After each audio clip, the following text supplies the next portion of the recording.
இந்திய கம்யூனிஸ்ட் கட்சியும் அப்படிப்பட்ட ஒரு கட்சிதான். அதே மாதிரி மாணவர் அமைப்பாக இருந்தாலும், இளைஞர் அமைப்புகளாக இருந்தாலும், அல்லது காக்ரோச் ஜனதா பார்ட்டியாக இருந்தாலும், இவை அனைத்துமே அரசியல் சாசனத்துக்கு உட்பட்டு தான் இந்தியாவிலே செயல்பட்டுக் கொண்டிருக்கிறது. இத்தகைய அமைப்புகளை பற்றி விசேஷமாக நீங்கள் கண்காணிக்க வேண்டும்.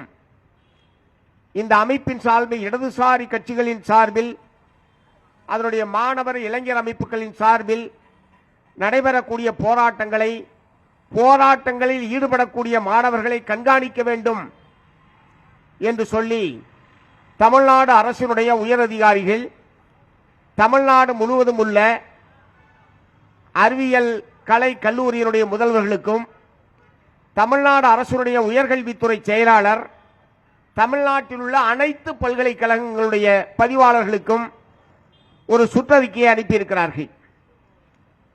இந்த பிரச்சனை வெளிவந்ததற்கு பிறகு ஆணையர் அனுப்பிய சுற்றறிக்கை திரும்ப பெறப்பட்டிருக்கிறதே தவிர, இப்படி இவர்களை எல்லாம் கண்காணிக்க வேண்டும், பங்கேற்கக்கூடிய மாணவர்களை கண்காணிக்க வேண்டும் என்று சொல்லி மூல உத்தரவு வெளியிட்ட சாய்குமார் மீது எந்த நடவடிக்கையும் இல்லை. அந்த சுற்றறிக்கை திரும்ப பெறப்படவில்லை. உயர்கல்வித்துறை செயலாளர் பல்கலைக்கழகங்களுடைய பதிவாளருக்கு அனுப்பிய சுற்றறிக்கை இன்றைய தேதி வரை திரும்ப பெறப்படவில்லை. எங்களுடைய போராட்ட அறிவிப்புக்கு பிறகு நேற்று மாலை அரசின் சார்பில் இணை இயக்குனர் திரு பொன்னையா IAS அவர்கள் கல்லூரி கல்வி ஆணையருக்கு விளக்கம் கேட்டு ஒரு நோட்டீஸ் கொடுத்திருக்கிறார். இது நேற்று மாலை நம்முடைய போராட்ட அறிவிப்புக்கு பிறகு அரசின் சார்பில் ஒரு விளக்கம் கேட்டு ஒரு அறிக்கை என்பது அனுப்பப்பட்டிருக்கிறது. நேற்றைக்கு முன்தினம் சட்டப்பேரவையில் தமிழ்நாடு அரசுடைய உயர்கல்வித்துறை அமைச்சர் இது சம்பந்தமான கவன ஈர்ப்பு தீர்மானத்தை இடதுசாரிகள் சார்பில் கொண்டு வந்த போது, அவர் பதிலளிக்கிற போது தவறுதலாக சில அமைப்புகள் சில வார்த்தைகள் இடம்பெற்றுவிட்டது என்று அதை மிக சாதாரணமான ஒரு விஷயமாக அவர் பதிலளித்தாரே தவிர, இது எப்படி அரசியல் சாசனத்துக்கு விரோதமானது, ஒரு குறிப்பிட்ட அமைப்பை கண்காணிக்க சொல்வதற்கு இவர்களுக்கு என்ன உரிமை இருக்கிறது, அதிகாரிகளுக்கு என்ன உரிமை இருக்கிறது, நம்முடைய ஆட்சி காலத்தில் இப்படி ஒரு தவறு நடந்துவிட்டது என்கிற குறைந்தபட்ச அடிப்படை புரிதல் கூட இல்லாமல் தான் உயர்கல்வித்துறை அமைச்சர் அவர்கள் சட்டமன்றத்திலே அவர் பதிலை சொல்லி இருக்கிறார். அப்படி சொன்னபோது கூட தவறுதலாக அது இடம்பெற்று விட்டது என்று சொன்னால் அந்த தவறுக்கு காரணமான அதிகாரிகள் யார், அவர்கள் மீது நாங்கள் சட்டப்படி நடவடிக்கை எடுப்போம் என்று உயர்கல்வித்துறை அமைச்சர் சட்டமன்றத்தில் சொல்லவில்லை. தவறு அவ்வளவுதான், இதுக்கு மேல நாங்கள் நடவடிக்கை எடுக்க மாட்டோம் என்ற முறையில் தான் உயர்கல்வித்துறை அமைச்சருடைய பதில் என்பது சட்டப்பேரவையிலே இருந்தது. குஜிலியம்பாறை வட்டாட்சியர் சம்பந்தமான பிரச்சனை சட்டமன்றத்தில் அதே நாளில் கவன ஈர்ப்பு தீர்மானம் கொண்டு வரப்பட்டு அதற்கு பதிலளித்த வருவாய்த்துறை அமைச்சர் திரு செங்கோட்டையன் அவர்கள் சொல்லுகிற போது, நாங்கள் அவரை சென்னையில் தான் அவர் இருந்தார், யாரு வட்டாட்சியர், அவரை ஒரு சர்வே எடுப்பதற்காக நாங்கள் அங்கே அனுப்பினோம், அவரை சர்வே எடுப்பதற்கு பதிலாக இந்த மாதிரியான ஒரு காரியத்தை செய்திருக்கிறார், ஆகவே நாங்கள் அவரை திரும்ப பெற்றுக் கொண்டோம். இதுதான் வருவாய்த்துறை அமைச்சருடைய பதில். என்ன சர்வே எடுக்க போனாரு? இப்ப மக்கள் தொகை கணக்கெடுப்பு நடந்துகிட்டு இருக்குது, பொருளாதார கணக்கெடுப்பு நடக்குது, கர்ப்பிணி பெண்கள் சம்பந்தமான கணக்கெடுப்பு நடக்குது, குழந்தைகள் சம்பந்தமான கணக்கெடுப்பு. இவர் என்ன சர்வே எடுக்க போனாரு? எங்க சர்வே எடுக்க தான் அனுப்பிச்சீங்களா? கம்யூனிஸ்டுகளை இடதுசாரிகளை சர்வே எடுப்பதற்காகத்தான் தமிழ்நாடு அரசின் சார்பில் சென்னையில் இருந்து இந்த ஐயாசாமி அங்க அனுப்பப்பட்டாரா? அப்படி இல்லைன்னா என்ன சர்வே என்பதை வெளிப்படையா சட்டமன்றத்தில் சொல்றதுல என்ன தயக்கம்? இன்ன வேலைக்காக நாங்கள் அவரை அனுப்பினோம், அனுப்பிய வேலையை விட்டுட்டு அவர் அதிக பிரசங்கித்தனமா இந்த வேலையெல்லாம் பார்த்திருக்காரு, ஆகவே அவர் மீது நடவடிக்கை எடுப்போம் தானே சொல்லணும். அப்படி எதையும் அவர் சொல்லல. இப்ப அவரை அங்கிருந்து விடுவித்து அனுப்பிச்சாங்கல்ல, விடுவித்ததுக்கு இடமாறுதல்லாம் கிடையாது.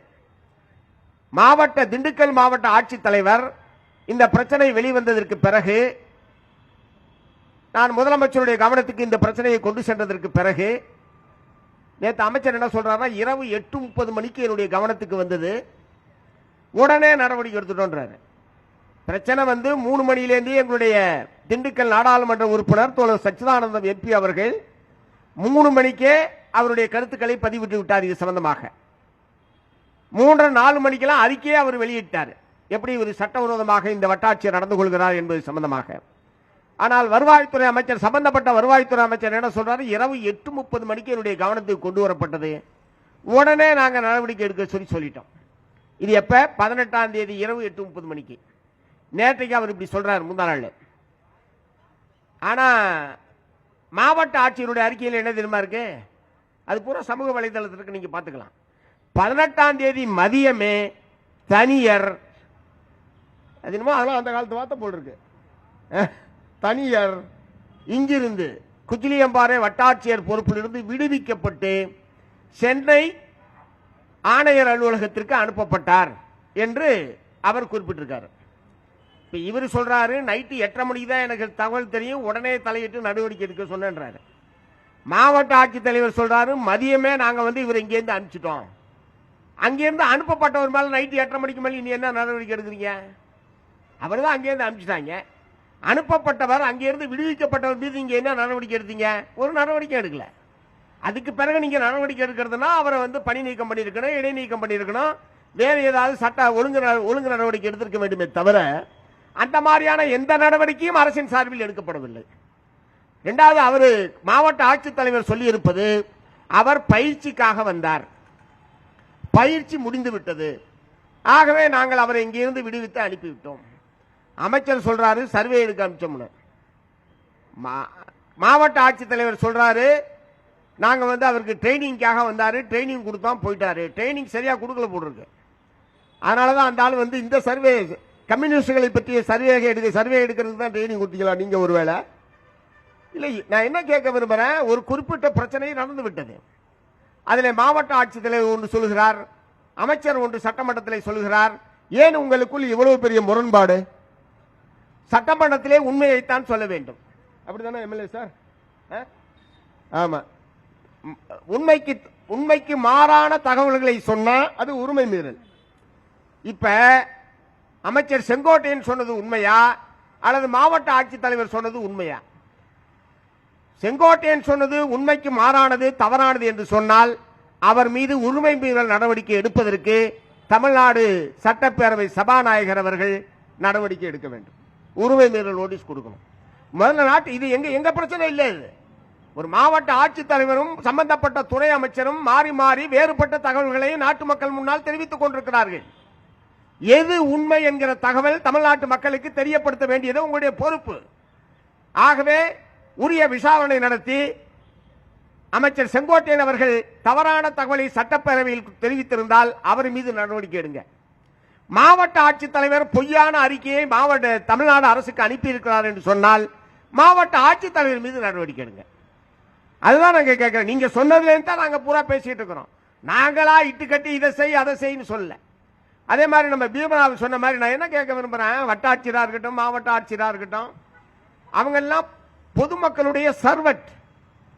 என்னமோ அந்த சேர்ல போய் உட்கார்ந்தோம்னா வாரளாவிய அதிகாரம் தங்களுக்கு இருப்பதை போல கருதி கொண்டு உள்ள வரக்கூடாது, இத்தனை மணிக்கு தான் வரணும், இத்தனை மணிக்கு தான் போகணும். அது இந்த வட்டாட்சியர் என்ன போர்டு வச்சிருக்கானா, மத்தியானம் 12 to 1 மணிக்குள்ளதான் பார்க்கணும். அவர் சொன்ன மாதிரி 3 நாள் மட்டும் வாரத்தில். ஏன் 1-5க்கு வந்தா என்ன தாலுகா ஆபீஸ் இடிஞ்சு விழுந்துருமா? இல்ல உன்னுடைய மக்கள் சேவையில் ஏதாவது பாதிப்பு ஏற்பட்டுருமா? 12 1 மணி வரைக்கும் தான். இரண்டாவது, சம்பந்தப்பட்டவர் தான் வரணும். பிரச்சனை யாருக்கோ அவர் மட்டும்தான் உள்ள வரணுமா? கம்யூனிஸ்ட் செயலாளர் உள்ள வரக்கூடாதான். நீயா இன்னொருத்தருக்காக நீயா வர்ற? டே, எங்க வேலையே அதாயா, மற்றவர்களுக்காக போராடுவது, மற்றவர்களுக்காக போறது, மற்றவர்கள் பிரச்சனையில போய் தலையிட்டு உங்களை மாதிரி ஆள்லாம் அக்கு வேற ஆணி வேற அம்பலப்படுத்துறது, இதுதான் எங்க வேலை. அது என்ன நீ தான் சொல்லு, நீயா வந்த? நாங்க தான் வருவோம். கலெக்டர் ஆபீஸா இருந்தாலும், தலைமைச் செயலமாக இருந்தாலும், வட்டாட்சியர் அலுவலகமாக இருந்தாலும் நாங்கள் தான் வருவோம். கம்யூனிஸ்டுகள் தான் வருவோம். யார் பாதிக்கப்பட்டாலும் நாங்கள் வருவோம். எங்களுடைய வருகையை உங்களால் தடுத்து நிறுத்த முடியாது. நீ வேணா போர்டை மாத்திக்க, நீ வேணா டயத்தை மாத்திக்க, நாங்க வருவோம். ஆனா அவர் கண்டிஷன் போட்டிருக்காரு, நீ வரக்கூடாது. அதை ஒட்டிதான் இந்த கணக்கெடுப்பே நடத்துறாரு. அவரு யாரெல்லாம் கம்யூனிஸ்ட் இருக்கான், சிபிஐ யாரு, சிபிஐஎம்ல யாரு இருக்கா, இந்த கணக்கெடுப்பு நடத்தா அதை வச்சுக்கிட்டு ஒருவேளை வெளியே ஏதாவது விளம்பர போர்டு வைக்கலாம்னு நினைச்சாரான்னு தெரியல. குஜிலியம்பாறையில் சண்முகம் கம்யூனிஸ்ட் சிபிஎம் இந்த மாதிரி ஆள்லாம் வந்தா உள்ள விடாதான்னு போர்டு கீடு வைக்கலாம்னு முடிவு பண்ணியிருந்தாரான்னு தெரியல. இல்லைன்னா எதுக்கு இந்த கணக்கெடுப்பு? அரசாங்கமே அந்த மாதிரி கணக்கெடுப்பு நடத்த சொல்ல, மத்திய அரசு அந்த மாதிரி கணக்கெடுப்பு நடத்த சொல்ல. அவசர நிலை காலத்தில் இத்தகைய நிலைமை என்பது கிடையாது. அது யாருக்கிட்ட? பல 144 தடை உத்தரவை மீறிய வரலாறு படைத்தவர்கள் நாங்கள். 144 மதிக்காத நாங்கள் உங்களுடைய போர்டையா மதிக்க போறோம்? கொஞ்சமாவது அறிவு இருக்கணும்ல. எத்தனை முறை 144 தடை உத்தரவை சந்தித்த இயக்கம் இது. கீழத்தஞ்சை மாவட்டத்தில் அநேகமாக பல மாத கணக்காக 144 தடை உத்தரவை சந்தித்தவர்கள் நாங்கள். கடைசியாக தினகரன் நீதிபதி தினகரனுடைய நில போராட்டத்தில் 144 தடை உத்தரவு கலைஞர் ஆட்சி காலத்திலே போடப்பட்டது. 144 தடை உத்தரவை மீறிதான் அந்த நில போராட்டம் என்பது நடைபெற்றது. ஆகவே யார்கிட்ட நீங்க நாங்க போர்டு வச்சுட்டோம், நாங்க உத்தரவு போட்டுட்டோம், ஆகவே இதுதான் நாங்க நடைமுறைப்படுத்துவோம். சுதந்திரத்திற்கு முன்பாகவும் கம்யூனிஸ்ட் கட்சி தடை செய்யப்பட்டிருக்கிறது. விடுதலைக்கு பிறகும் கம்யூனிஸ்ட் கட்சி தடை செய்யப்பட்டிருக்கிறது. சட்டத்தால் தடை செய்யப்பட்டதை தவிர எங்களுடைய தோழர்களுடைய இயக்கத்தை ஒருவனாலும் தடை செய்ய முடியவில்லை என்பதுதான் எங்களுடைய வரலாறு. தயவு செய்து இருக்கக்கூடிய அதிகாரிகள், இருக்கக்கூடிய அமைச்சர்கள் கம்யூனிஸ்ட் கட்சியினுடைய கம்யூனிஸ்ட் இயக்கத்தினுடைய வரலாறு நூல்களை நீங்கள் படியுங்கள். நீங்க தேடியெல்லாம் அலைய வேணாம். இல்லைன்னா நாங்க ஒரு பெரிய நூலகம் வச்சிருக்கோம் எங்களுடைய மாநில குழு அலுவலகத்தில். அங்க எடுத்துட்டு போய் படிங்க. நீங்க அங்க உட்கார்ந்து கூட படிக்க வேணாம். இல்லை என்றால் ஒரு பெரிய பதிப்பகத்தை நாங்கள் நடத்தி கொண்டிருக்கிறோம், பாரதி புத்தகாலயம் என்று சொல்லி. அறிவாலயத்துக்கு அருகிலே தான் இருக்கிறது அது. அங்க போய் கேட்டீங்கன்னா எங்கள் சம்பந்தப்பட்ட எல்லா நூல்களும் பகிரங்கமாக கிடைக்கும். அதை வாங்கி படியுங்க. முதல்ல யாருக்கிட்ட என்ன மாதிரி நடந்துக்கணும், யாரை எதிர்த்து எத்தகைய உத்தரவு போட்டா நீங்க போடுற உத்தரவுக்கு ஒரு மரியாதை இருக்கணும்ல. நீங்க போடுற உத்தரவுக்கு ஒரு மரியாதை இருக்கணும்ல. நீங்க போடுற உத்தரவு யாருக்கிட்ட போட்டோம்? கம்யூனிஸ்ட்கிட்ட போய் உத்தரவு போட்டு அதை பூரா நீங்க மதிச்சு நடந்துங்க அப்படின்னு சொன்னா அதை மதிக்கணுமா மிதிக்கணுமான்றது நாங்க தான் முடிவு பண்ணுமே தவிர வேற எவனும் எங்களுக்கு உத்தரவு போட முடியாது. நான் திட்டவட்டமா சொல்ல விரும்புறேன். அதை மதிக்கணுமா மிதிக்கணுமா என்பது நாங்கள் முடிவெடுக்க வேண்டிய விஷயமே தவிர அதிகார வர்க்கம் எங்களுக்கு உத்தரவிட முடியாது. ஆகவே தலைமைச் செயலாளர் சாய்குமார் அவர்கள் 27, 28 அவர் அந்த கூட்டத்தை நடத்துறாரு. 28க்கு பிறகு அத்தகைய சுற்றறிக்கை கூட்டத்தில் விவாதிக்கப்பட்ட விஷயங்கள் சம்பந்தமாக, ஏனென்றால் 25ஆம் தேதி 26ஆம் தேதி நாடு முழுவதும் நடைபெற்ற நீட் தேர்வுக்கு எதிரான போராட்டம் என்பது முடிவுக்கு வந்துவிட்டது. மத்திய கல்வி அமைச்சர் தர்மேந்திர பிரதான் ராஜினாமா செய்து விட்டார். அதோடு அந்த போராட்டம் முடிந்தது.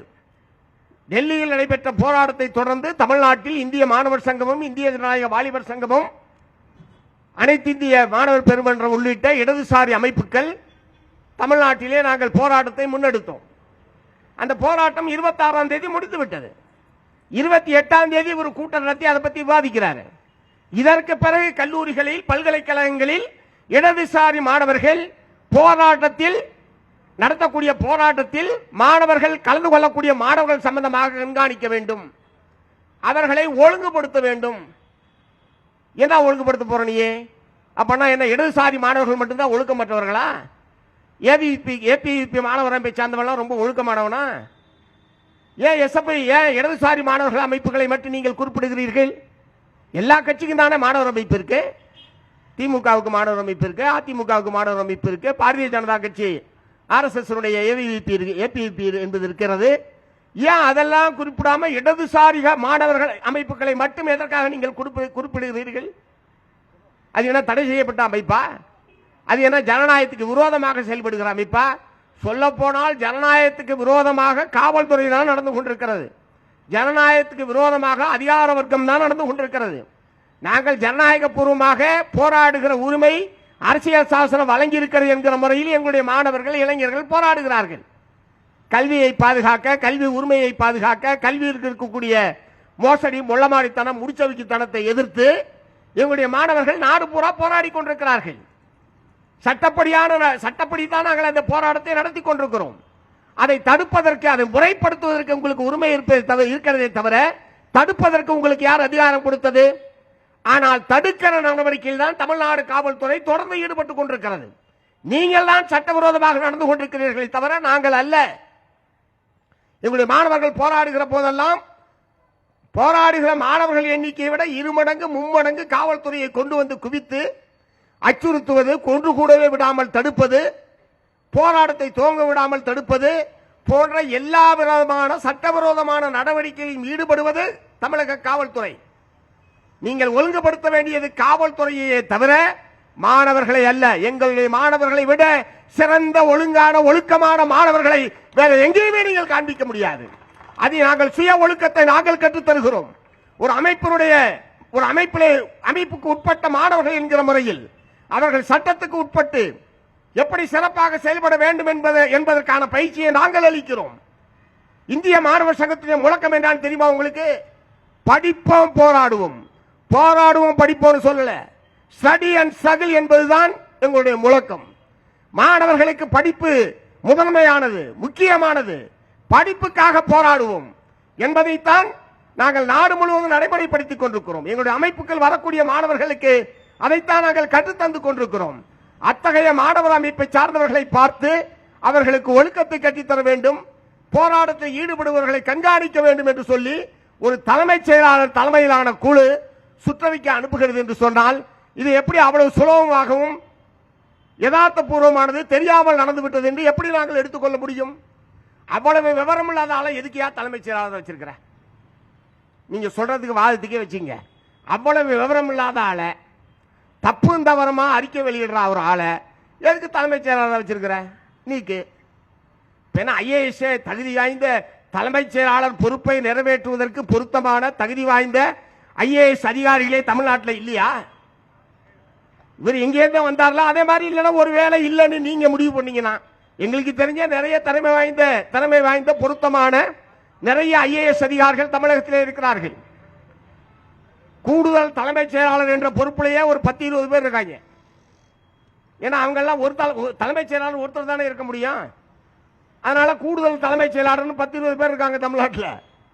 ஒருவேளை இங்க இருக்கிற யாருமே லாய்க்கு இல்ல அப்படின்னு நீங்க முடிவு பண்ணா வெளியில இருந்து கூட கொண்டு வாங்க.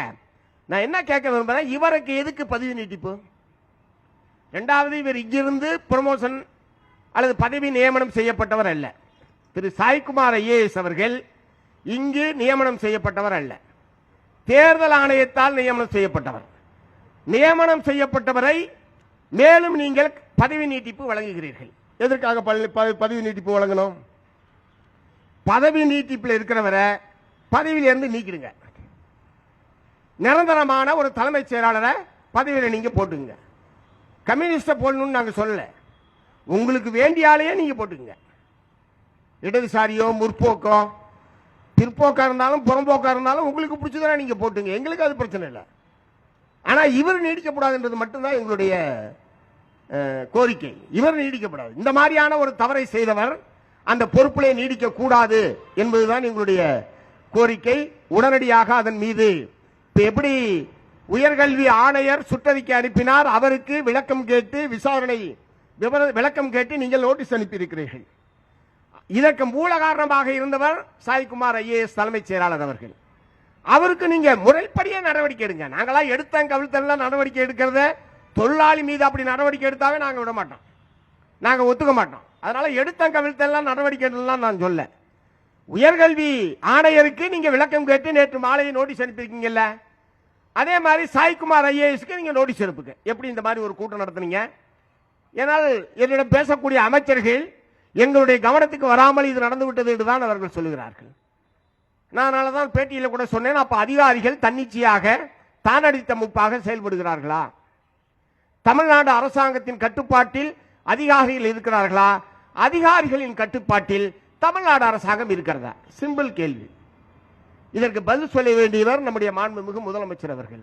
என்னுடைய கட்டுப்பாட்டில் தான் தமிழ்நாடு இருக்கிறது, என்னுடைய கட்டுப்பாட்டில் தான் தமிழ்நாடு அரசு அதிகாரிகள் இருக்கிறார்கள்.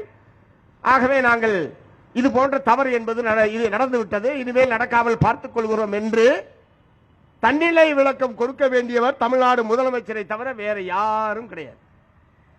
ஆகவே இந்த பிரச்சனையில் காரணமானவர்கள் மீது நடவடிக்கை எடுங்க, அவ்வளவுதான் எங்களுடைய கோரிக்கை. அதுக்காக தான் இந்த ஆர்ப்பாட்டம். ஆனால் உங்களுடைய சுற்றறிக்கையோ உங்களுடைய சட்டங்களோ விதிமுறைகளோ அவையெல்லாம் எங்களை அதன் காரணமாக நாங்கள் அதுக்கு நாங்கள் உட்படுத்திக் கொள்வோம் என்றெல்லாம் நீங்கள் கருத வேண்டிய அவசியம் இல்லை. எங்களுடைய பணி என்ன, எங்களுடைய செயல்பாடு எப்படி இருக்க வேண்டும் என்பதை நாங்கள் தான் தீர்மானிப்போம். கம்யூனிஸ்டுகள் நாங்கள் தான் தீர்மானிப்போம். நீங்கள் எங்களுக்கு உத்தரவிட முடியாது.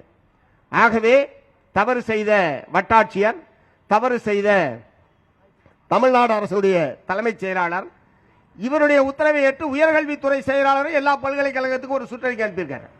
எல்லா பல்கலைக்கழகங்களுக்கும் அது இன்னும் திரும்ப பெறப்படவில்லை. கமிஷனர் போட்டது மட்டும்தான் திரும்ப பெற்றிருக்காங்களே தவிர பல்கலைக்கழக பதிவாளர்களுக்கு அனுப்பப்பட்டது, டெக்னிக்கல் எஜுகேஷன் டைரக்டருக்கு அனுப்பப்பட்டது, இவையெல்லாம் இன்னும் திரும்ப பெறப்படவில்லை. அந்த சுற்றறிக்கைகளும் திரும்ப பெறப்பட வேண்டும். சுமூகமான நிலைமையில் நாங்கள் இந்த அரசாங்கத்துக்கு இது ஆட்சி அமைவதற்கு, ஆட்சியில் தொடருவதற்கு மார்க்சிஸ்ட் கம்யூனிஸ்ட் கட்சி ஆதரவு கொடுத்திருக்கிறது. இந்திய கம்யூனிஸ்ட் கட்சி ஆதரவு கொடுத்திருக்கிறது. இது தெரியாதவரா தலைமைச் செயலாளர், இதை தெரியாதவரா வட்டாட்சியர், மாவட்டாட்சியர்? ஆகவே இடதுசாரிகளுடைய ஆதரவோடு தான் இந்த அரசு நீடிக்கிறது என்று தெரிந்ததற்கு பிறகும் இடதுசாரிகள் மீது இத்தகைய நோக்கப்பூர்வ உள்நோக்கத்தோடு இத்தகைய அறிக்கைகள் எல்லாம் அனுப்பப்படுகிறது, சுற்றறிக்கை அனுப்பப்படுகிறது என்று சொன்னால் அவர்களை வைத்துக் கொண்டு நீங்கள் ஆட்சியை நடத்தப் போகிறீர்களா? இடதுசாரிகளை வைத்துக் கொண்டு ஆட்சியை தொடரப் போகிறீர்களா? இதுதான் அடிப்படையான கேள்வி. ஆகவே இந்த நடவடிக்கைகளை எங்களால் சகித்துக் கொள்ள முடியாது.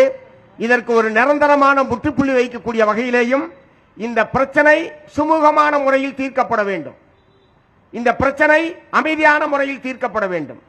அது எங்கள் கையில் இல்ல, தமிழ்நாடு முதலமைச்சர் கையில் இருக்கிறது என்று சொல்லி வாய்ப்புக்கு நன்றி கூறி நிறைவு செய்கிறேன். வணக்கம்.